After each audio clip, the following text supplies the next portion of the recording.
Matt Sebek, Chief Experience Officer of St. Louis City. We just got done with the kit reveal. Tell us how you think it went. I'm pumped, man. I'm pumped to get it out. It's the next chapter for us. Season 3 is an important one, and I think with all the new energy, new players, new stadium name, as Carolyn mentioned. So for us, in many ways, it's a bit of a rebirth, and I think the kit is a really nice way to do that. Talk us through the planning process. We've heard about what the runway is for Adidas kits. Can you give us a little insight, a reminder into the length it took to get this kit out? We start about, I'd say, 2 years in advance, just through storyboarding and concepting, really starting to think of the threads that we want to pull come launch day like today. And then there's a collaborative process with Adidas over the next 18 months or so where we get samples and we test different things. So, for us, it was a no doubter that, the 75th anniversary in 2025 here of that 1950 World Cup, we knew that was going to be the main storyline behind this. And then for us, it was fine-tuning the details around it. So 2 years ago would have put us before 2023. Yeah. What has been the evolution process of this color with Adidas? Because you mentioned that Adidas they allow us to use the color, and we're the only club in the world, I think you said. Talk us through that and how that developed with Adidas and this color. A little bit of doubt, really from both sides on, would this color stick? How would our fans embrace it? And so thankfully, when we went through the planning process for this jersey and really kind of foreseeing into the future what 2025 would look like, we decided to go all in on it. And I think we're happy and validated in that the last 2 years fans have embraced the color, they love it, and I think to deviate from it at that point at home would have been a mistake. So we're really happy. Adidas is thrilled that we decided to go all in on City Red. I think I heard you say the maroon is an accent to this kit. Yeah. It's not designed to be a new city color. No, not necessarily. And then you see us playing with that maroon across our travel hoodies that the players are wearing and different hats. And so not meant to be one of our 3 primary colors. We've got future plans for those colors, which we're really excited about, especially for next year. But for this year, just an accent color that I think, if you put that City Red next to a yellow, it looks totally different than when you put it next to a maroon. So we're excited about the maroon. It's a nice little shade. Talk to us about the reveal. Yeah. You are known for keeping things under wraps. Yeah. Things leaked a little bit earlier. Did it? I heard rumblings.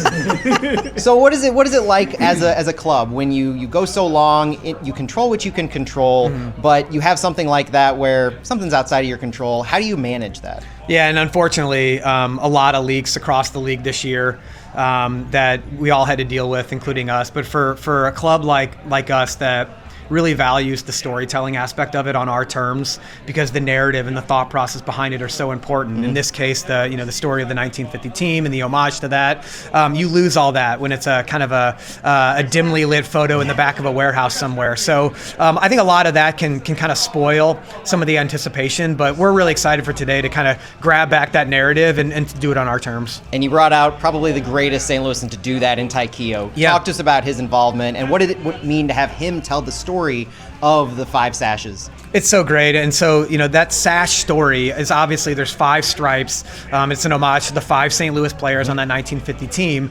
But our interpretation of the sash is that we all have sash stories. I have one, you have one, and we're going to tell those stories throughout the year. Certainly the focus will be on the legends like Ty, but it really is, it's youth coaches, it's high school coaches.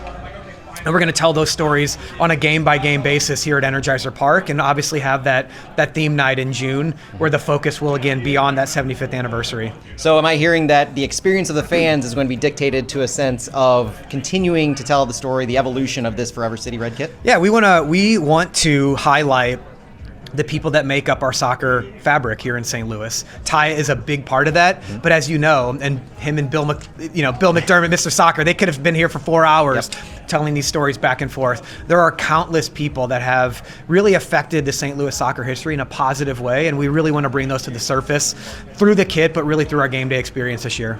You're on record as saying City 2 is getting a new kit as well. The Forever City Red kit leading the charge. What can you tease or tell us about the upcoming City 2 kits?